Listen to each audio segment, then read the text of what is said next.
বহু জল্পনা কল্পনার পর আজ মধ্যরাতে অবশেষে প্রতীক্ষার অবসান ঘটল।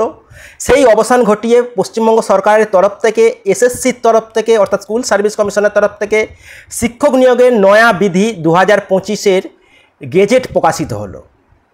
যেটা নিয়ে এতদিন ধরে জল্পনা কল্পনা চলছিল, নোটিফিকেশানে কি আসবে, কী তার নিয়মাবলী হবে, সবটাই জানা গেল। কিন্তু জানা যাওয়ার পর বাংলার চাকরি প্রার্থীদের মনে এক ফোঁটা হতাশা দূর হলো না, উপরন্তু হতাশার পরিমাণ বাড়তে থাকলো। কেন বলছি এ কথা? এখন যদি আমরা একটা প্রশ্ন তুলি, আমাদের জনদরদি মুখ্যমন্ত্রী মমতা বন্দ্যোপাধ্যায় তিনি কি আদৌ চান শিক্ষক নিয়োগ করতে? তার একটা সহজ এবং সরল উত্তর হলো না। এটা আমি বলছি না, এটা আপামর বেকার চাকরি প্রার্থীদের উত্তর। আপামর বেকার চাকরি প্রার্থীরা এটাই বলছে যে এই সরকার সত্যিকারের মেধার ভিত্তিতে শিক্ষক নিয়োগ কেন কোনো নিয়োগ প্রক্রিয়ায় অংশগ্রহণ করাতে চাইছে না। তার ফলশ্রুতি আমরা এই নিয়মাবলীতে দেখতে পেলাম। হিউজ পরিমাণে পরিবর্তন হয়েছে এই শিক্ষক নিয়োগের নিয়মাবলীতে কী কী পরিবর্তন হয়েছে এবং নোটিফিকেশান অনুসারে কারা কারা ফর্ম ফিল আপে যোগ্য, কী কী কোয়ালিফিকেশান রাখা হয়েছে, তার কী কী ক্রাইটেরিয়া, সবটা আলোচনা করব। এবং এটার ওপর চ্যালেঞ্জ করে যে আগামী সপ্তাহতেই হাইকোর্টে কেস পড়তে চলেছে, সেটারও আমরা যোগ্য প্রমাণ দেব। তাই ভিডিওটা শেষ পর্যন্ত দেখার অনুরোধ রাখছি। হাই, আমি মলয়, আর তোমরা দেখছো তোমাদের এই প্রিয় YouTube channel digital study point Bangla. প্রত্যেককে এই চ্যানেলে আরও একবার স্বাগত জানাই। চ্যানেলে নতুন হয়ে থাকলে অবশ্যই চ্যানেলটি সাবস্ক্রাইব করে পাশে থেকো। শুরু করছি ভিডিওটি। যেখানে প্রথমেই বলি, আমাদের বাংলার পার্শ্ববর্তী রাজ্যগুলো যদি দেখা হয়, বিশেষ করে বিহার, ঝাড়খণ্ড, সেখানে শিক্ষক নিয়োগের যে নিয়মাবলী, যে পদ্ধতি, সেখানে সম্পূর্ণভাবে মেধার ওপর ভিত্তি করে শিক্ষক নিয়োগ বা অন্যান্য রিক্রুটমেন্টগুলো হচ্ছে। কিন্তু এখানে সেই মেধাকেই বুড়ো আঙুল দেখিয়ে আমাদের কিভাবে অন্য পথে মেধাহীন প্রার্থীদেরকে নিয়োগ প্রক্রিয়ায় এগিয়ে দেওয়া যায়, সেই প্রচেষ্টাই চালিয়ে যাচ্ছে আমাদের এই সরকার। দেখো, প্রথমত আমরা চলে যাই এর নোটিফিকেশান এবং এর গেজেটে কি বলা হয়েছে। প্রথমেই তোই আসছি এর গেজেটটা। এখানে যে নিয়মাবলীটা বলা রয়েছে সেই গেজেটটা নিয়ে, যেটা নিয়ে এত কথা, সেটাই নিয়ে আমি প্রথমে আলোচনা করি। এই গেজেট অনুসারে কি বর্ণনা করেছে, এটা আজকে মধ্যরাত্রি প্রকাশিত হয়েছে। তোমরা অন্যান্য চ্যানেলের মারফত, অন্যান্য নিউজ পেপারের মারফত তোমরা জেনে গেছো, তাও আমি আরও একবার আলোচনাটা করে দিচ্ছি। দেখো, এখানে যে যে ডিটেলসগুলো দেওয়া হয়েছে সেটা আমি আলোচনা করছি। প্রথমত এজ ক্রাইটেরিয়া যেমনটা আগে ছিল তেমনই রাখা হয়েছে, অর্থাৎ 21 থেকে 40 বছর পর্যন্ত জেনারেল ক্যান্ডিডেটদের এবং ফ্রেশারদের জন্য কিন্তু কোনো রকম এজের ছাড়ের কথা এখানে বলা হয়নি। জেনারেলের ক্ষেত্রে 21 থেকে 40-এর মধ্যে বয়স হতে হবে এবং এই বয়সের কাউন্ট হবে কীভাবে, 1 জানুয়ারি থেকে, যেই বছর অ্যাডভার্টাইজমেন্ট আসবে, অর্থাৎ এই বছর আসছে, অর্থাৎ 1 জানুয়ারি 2025-এর মধ্যে তোমাকে 40 বছরের মধ্যে বয়স থাকতে হবে। আমরা অন্যান্য রিক্রুটমেন্ট বা সেন্ট্রালের রিক্রুটমেন্টের ক্ষেত্রে দেখেছি, যখন দীর্ঘদিন কোনো রিক্রুটমেন্ট আসে না, তখন কিন্তু বয়সের ছাড়টা সকলের জন্য দেয়া হয়। এক্ষেত্রে কিন্তু সকলের জন্য দেয়া হয়নি, শুধুমাত্র যারা হাইকোর্টের সুপ্রিম কোর্টের নির্দেশ মতো যেরকমটা বলা হয়েছিল যে যারা 9, 10, 11, 12-এ এমপ্যানেলড টিচার ছিলেন তাদের ক্ষেত্রে বয়সের ছাড়টা দেওয়া হয়েছে। আপার এজের লিমিটটা অর্থাৎ 40 বছর পেরিয়ে গেলেও তারা কিন্তু বসতে পারবে। বাকি সাধারণ ক্যান্ডিডেটদের কথা উল্লেখ করা হয়নি। এমনকি 2016 সালের যে সমস্ত প্রার্থীরা যারা অ্যাপ্লিকেশন করেছিল তাদের কথাও কিন্তু এই নোটিফিকেশান অনুসারে বা এই গেজেট অনুসারে কোথাও কিছু উল্লেখ করা হয়নি। এটা ফার্স্ট পয়েন্ট পরবর্তীতে কেস হওয়ার কারণ। সেই সময়ে যে সমস্ত ক্যান্ডিডেটরা ছিল তারা এই সুযোগটা পাওয়া দরকার, কারণ অনেকেরই বয়স 40 পেরিয়ে গেছে। শুধুমাত্র যারা এমপ্যানেলড ছিল তাদের ক্ষেত্রে নয়, বাকি সকলের জন্যই এটা গণ্য হবে। আমি 16 সালের ক্যান্ডিডেটদের কথা বলছি। তারা যদি কেস করে তারা অবশ্যই কেসে জিতবে এবং তারা প্রত্যেকেই কিন্তু 40 বছর পেরিয়ে যাওয়ার পরও তারা চাইলে এই পরীক্ষায় অংশগ্রহণ করতে পারবে। First criteria. এবং SC, ST, OBCদের জন্য যেরকম ছাড় থাকে সেরকম নর্মালি ছাড় দেওয়া হয়েছে। এবং তোমাকে অবশ্যই এখানে আর কি দেওয়া হয়েছে। এবার নেক্সট দেখো, পরবর্তীতে যেটা বর্ণনা করা হয়েছে, এখানে আরও একটা বলা হয়েছে, দেখো ভ্যাকেন্সির ক্ষেত্রে যেটা ভ্যাকেন্সি আমরা রিক্রুটমেন্টের নোটিফিকেশানে দেখতে পাচ্ছি বা যেটা ঘোষণা করা হয়েছে, সেই ভ্যাকেন্সিটা অবশ্যই ইন্ডিকেটিভ ভ্যাকেন্সি, এটা প্রথমে বর্ণনা করা হয়েছে। এবং পরবর্তী ক্ষেত্রে ফাইনাল ভ্যাকেন্সি ইন্টারভিউ যখন হবে, সেই সময় একটা ইন্টারভিউ হয়ে যাওয়ার পর একটা ফাইনাল ভ্যাকেন্সি প্রকাশ হবে। সেই ভ্যাকেন্সি কিন্তু ইনক্রিজ বা ডিক্রিজ অবশ্যই করতে পারে।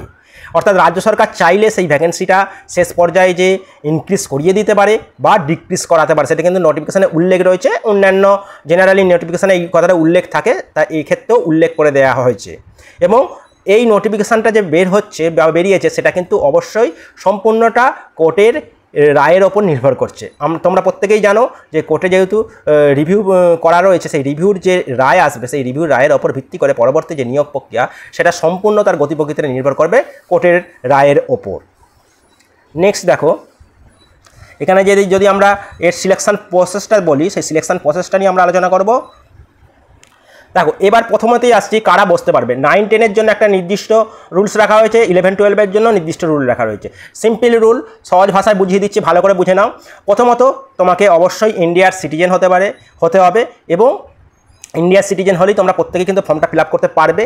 পাশাপাশি গ্র্যাজুয়েশন করতে হবে একটা রিকগনাইজড ইউনিভার্সিটি থেকে।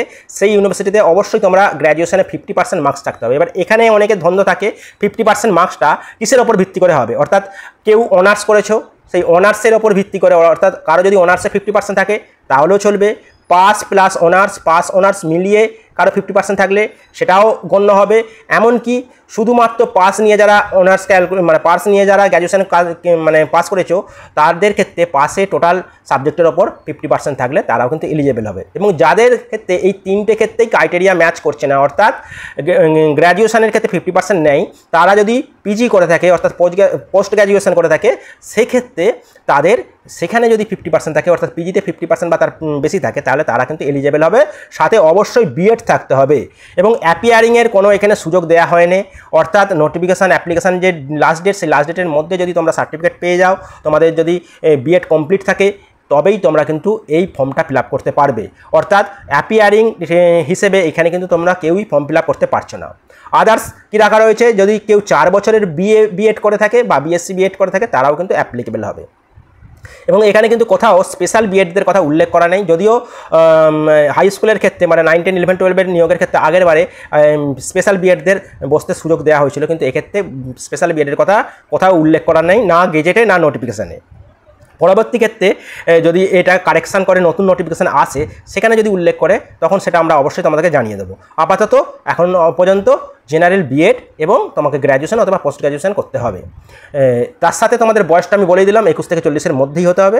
11-12-এর ক্ষেত্রে, অর্থাৎ যদি আমি বলি উচ্চ মাধ্যমিকের ক্ষেত্রে, উচ্চ মাধ্যমিকের টিচারের ক্ষেত্রে তোমাদের অবশ্যই সাবজেক্টের ওপর পিজি করে থাকতে হবে, অর্থাৎ পোস্ট গ্র্যাজুয়েশন করতে হবে। এবং পোস্ট গ্র্যাজুয়েশন যে সাবজেক্টের ওপর করবে, সেই সাবজেক্টটা অবশ্যই তোমরা গ্র্যাজুয়েশনে পড়ে থাকতে হবে মিনিমাম 300 মার্কসের জন্য। মিনিমাম 300 মার্কসের ওপর গ্র্যাজুয়েশনে পড়ে থাকতে হবে, না হলে কিন্তু তোমরা অ্যাপ্লিকেবল হবে না। অনেকেই হয় গ্র্যাজুয়েশনে সেই সাবজেক্টটা নেই, কিন্তু পোস্ট গ্র্যাজুয়েশনে সেটা করেছে, তার উপর ভিত্তি করে হয়তো তারা অ্যাপ্লাই করছে। যেমন অনেক কিছু সাবজেক্ট আমি বলছি, যার মধ্যে একটা হচ্ছে মিউজিক। গ্র্যাজুয়েশনে না থাকলেও তোমরা পোস্ট গ্র্যাজুয়েশনে মিউজিক নিয়ে তুমি এমএ করতে পারো, সেক্ষেত্রে তোমরা কিন্তু এটা ভ্যালিডিটি পাবে না। অতএব এখানে উল্লেখ করে দিয়েছে তোমাকে অবশ্যই গ্র্যাজুয়েশনে সেই সাবজেক্টটা পড়ে থাকতে হবে, যেটাকে তোমরা অবশ্যই পোস্ট গ্র্যাজুয়েশনে করবে। এবং সেটাতে তোমাদের অবশ্যই 50% মার্কস থাকতে হবে এবং সাথে অবশ্যই বিএড থাকতে হবে, এবং প্রত্যেকটা ডিগ্রি কিন্তু কমপ্লিট থাকতে হবে। এখানে দেখো, ফার্স্ট তোমাকে বলা হচ্ছে রিটেন পরীক্ষা হবে, অর্থাৎ যে সাবজেক্টের জন্য তোমরা পরীক্ষা দেবে, সেই সাবজেক্টের ওপর একটা রিটেন পরীক্ষা, যার নাম্বার রাখা হচ্ছে 60 মার্কস। অর্থাৎ যেখানে তোমরা যে পরীক্ষা দিতে যাচ্ছ নিজস্ব সাবজেক্ট, সেই সাবজেক্টের ওপর 60 মার্কসের একটা পরীক্ষা হবে, 60 মার্কস। আগের বারে ছিল 55, এবারে সেটা 5 নাম্বার বাড়িয়ে 60 করা হয়েছে। এবং এইটার ওপর একটা জেনারেল কাট অফ হবে, নর্মাল কাট অফ। সেই কাট অফ ক্লিয়ার করলে তোমরা ইন্টারভিউতে ডাক পাবে। ইন্টারভিউর জন্য বলে রাখি, ইন্টারভিউর জন্য 1:1.6 হারে তোমরা ডাক পাবে। অর্থাৎ যদি আমরা ধরি 10টা পোস্টের জন্য 16 জন ডাক পাচ্ছ, 10টা পোস্টের জন্য তোমরা অবশ্যই 16 জন ডাক পাবে, এই হিসেবে তোমাদেরকে ডাকা হবে। তাহলে এখানে বোঝাই যাচ্ছে যে একটা জেনারেল কাট অফ হচ্ছে, সেই কাট অফের ভিত্তিতে আমাদের ইন্টারভিউ ডাকবে। ইন্টারভিউতে কত নাম্বার রাখা হয়েছে, ওরাল টেস্টে 10 নাম্বার রাখা হয়েছে, আর একটা ডেমো টিচিং হবে, সেখানেও তোমাদের 10 মার্কস রাখা হয়েছে। এবং এখানে নতুন সংযোজন যেটা করা হয়েছে এক্সপিরিয়েন্স, প্রত্যেকবারই এক্সপিরিয়েন্সের জন্য থাকে একটা মিনিমাম নাম্বার থাকতো 5 নাম্বার, সেটা কিন্তু এবারে 10 নাম্বার করা হয়েছে এক্সপিরিয়েন্স। এবং এই এক্সপিরিয়েন্স কারা পাবে? এই এক্সপিরিয়েন্স গভর্নমেন্ট এবং গভর্নমেন্ট এডেড স্কুলে কন্ট্রাকচুয়াল এবং পার্মানেন্ট এই দুটো পোস্টের ক্ষেত্রেই যারা চাকরি করেছো তারা প্রত্যেক বছরের জন্য 2 নাম্বার পাবে। অর্থাৎ এক বছর কেউ যদি চাকরি করে থাকে সেক্ষেত্রে 2 মার্কস, 2 বছর হলে 4, এইভাবে তোমরা 5 বছরের জন্য সর্বোচ্চ 10 মার্কস তোমরা পেতে পারবে। অর্থাৎ যে সমস্ত টিচার এতদিন ধরে চাকরি করেছে 2016 সালের প্যানেলভুক্ত, তারা কিন্তু প্রত্যেকেই 10 নাম্বার করে পাবে, এখানে বর্ণনা করা হয়েছে। আর এই যে এক্সট্রা ফ্যাসিলিটি দেওয়া হলো, এই এক্সট্রা ফ্যাসিলিটির ওপরই গুঞ্জন তৈরি হয়েছে যে এই এক্সট্রা ফ্যাসিলিটি যদি ওদের দেওয়া হয়, এছাড়া দেখো এখানে টোটাল 30 নাম্বার সরকারের ওপর হাতে রয়েছে, যেখানে কিন্তু জেনারেল ক্যান্ডিডেটদের কিচ্ছু করার নেই। তুমি যদি 60-এর মধ্যে 58 পাও, 60ও পাও, তখনও কিন্তু তোমার এখানে সিওরিটি থাকছে না যে তুমি জবটা পাবে। এই জায়গাগুলোতে তোমাদের নাম্বারের কারচুপি হতে পারে, সেই আশঙ্কা করেই কিন্তু একটা কেস হওয়ার সম্ভাবনা তৈরি হয়েছে। যেমনটা এখানে বর্ণনা করা রয়েছে যে তোমরা একাডেমিক নাম্বারটা আগে যেমন মাধ্যমিক, উচ্চ মাধ্যমিক এবং গ্র্যাজুয়েশনের ওপর ভিত্তি করে দেওয়া হতো, এবারে কিন্তু একাডেমিক নাম্বারটা অর্থাৎ এডুকেশন কোয়ালিফিকেশনটা শুধুমাত্র গ্র্যাজুয়েশন বা পোস্ট গ্র্যাজুয়েশনের ওপর দেওয়া হচ্ছে। অর্থাৎ গ্র্যাজুয়েশন অথবা পোস্ট গ্র্যাজুয়েশন দুটোর মধ্যে নয়, যে কোনো একটাতে দেওয়া হবে। সেক্ষেত্রে তুমি যে সাবজেক্টের ওপর ভিত্তি করে, মানে যে পোস্টের ক্ষেত্রে ভিত্তি করে তুমি ফর্মটা ফিল আপ করবে তার উপর ভিত্তি করে 60% অর্থাৎ ফার্স্ট ডিভিশনের ওপর পেলে 60%-এর ওপর নাম্বার যারা পাবে তারা 10 নাম্বার পাবে ফুল। 50% থেকে 60%-এর মধ্যে হলে 8, আর বিলো 50% হলে তোমরা অবশ্যই 6 মার্কস পাচ্ছ, মানে 6 মার্কস পাচ্ছ। এইভাবে বর্ণনা করা হয়েছে। এবং টোটাল প্যানেলটা 100 নাম্বারের হচ্ছে, 100 নাম্বারের ওপর তোমাদের প্যানেল তৈরি হচ্ছে। এবারে ইম্পর্টেন্স ডেটগুলো নিয়ে আমি আলোচনা করে দিই। এই নোটিফিকেশন অনুসারে ইম্পর্টেন্ট ডেটসগুলো যেটা বর্ণনা করা রয়েছে, তোমরা 16 জুন থেকে ফর্মটা ফিল আপ করতে পারবে, সন্ধ্যা 5টা থেকে এই ফর্ম ফিল আপ ওপেনিং হবে এবং ক্লোজিং হবে 14 জুলাই সন্ধ্যা 5টার মধ্যে।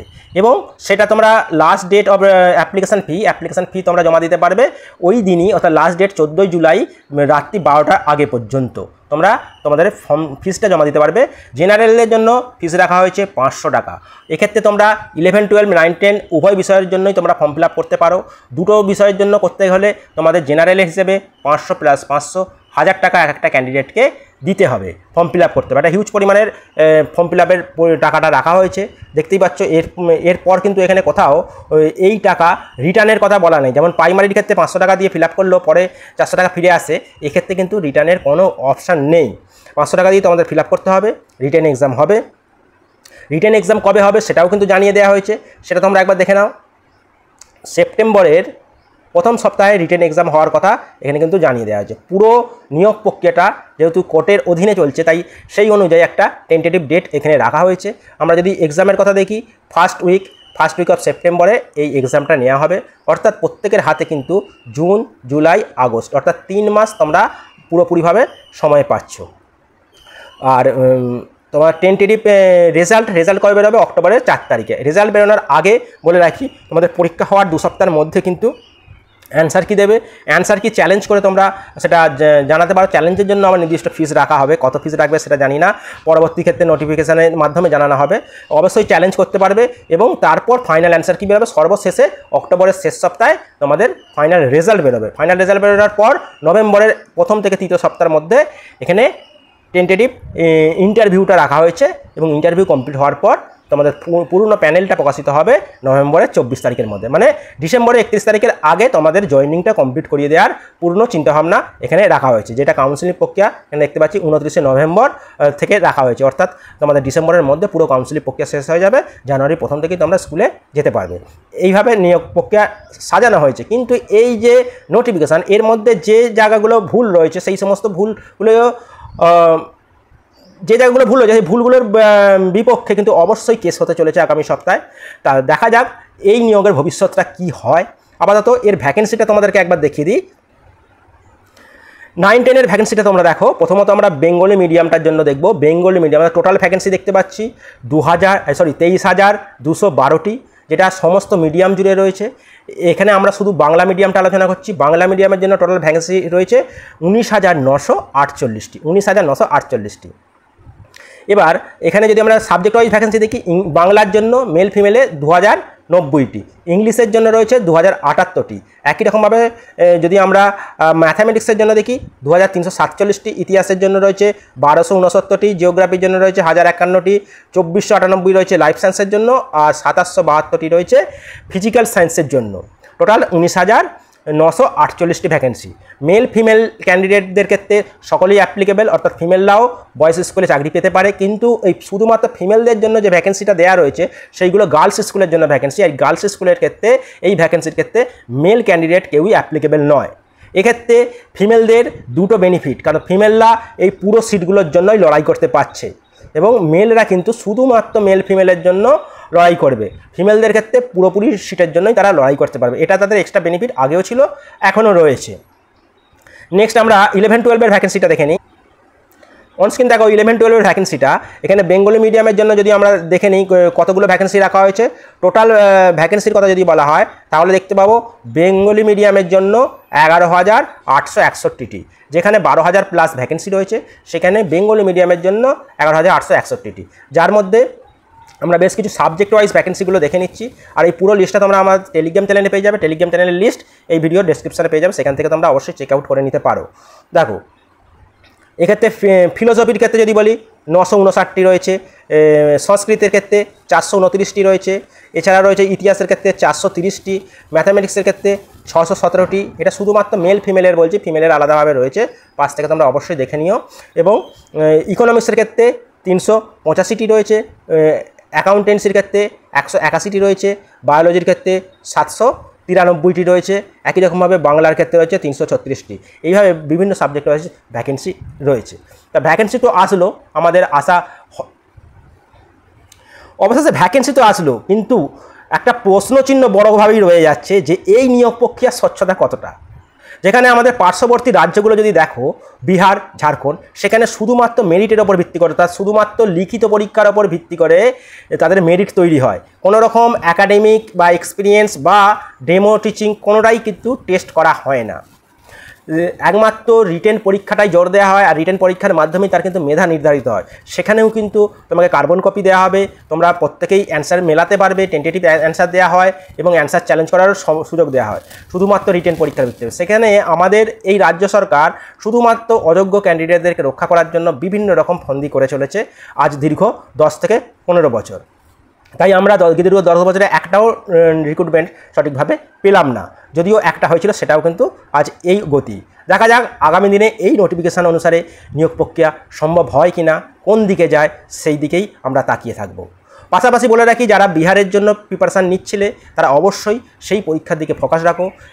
নিজের সাবজেক্ট ফোকাস রাখলেই এখানে তো প্রিপারেশান হচ্ছেই, পাশাপাশি সেইটার ওপর বেশি জোর দাও, কারণ এর ভবিষ্যৎ কী সেটা এখনও পর্যন্ত সুনিশ্চিত নয়। তাই নিশ্চিত ভবিষ্যৎ দিকে তোমরা অবশ্যই যারা এগিয়েছো তারা অবশ্যই এগিয়ে যাও।